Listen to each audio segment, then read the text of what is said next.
Renz, ano bang decision ba't hindi ka naglaro?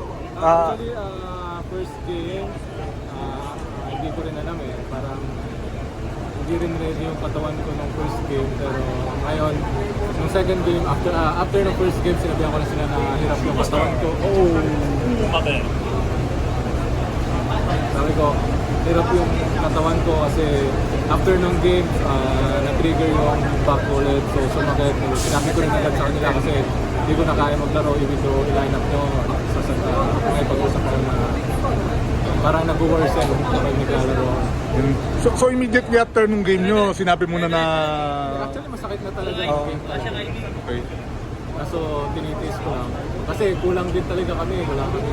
And gusto ko lang din pagbigyan talaga yung fans na nanood. So, ayun.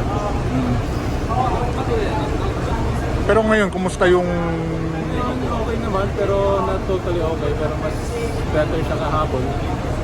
Mas better siya nung after game. Okay ngayon. Moving back sa Korea, ano ba? Anong plano sa'yo? Ma-manage ba yung playing time mo? May mga games ka ba na isi-sit out o ano? First of all, ano muna ako, recover muna ako and then saka na namin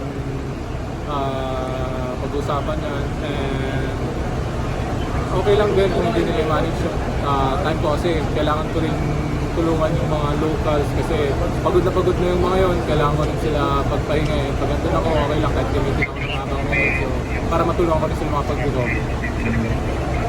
Nakakalaro ka sa KPL? KPL, hopefully malaro ko yung mga natitirang laro this March. Pero wala na kayong sa playoffs? Hindi, wala na po ako sa playoffs. Estimate mga ilang games na lang kayo? Mga siguro 10. 10 Okay. games na. Then after na balik ka rito sa... After yun naman, balik dito sa Pinas. Pahinga.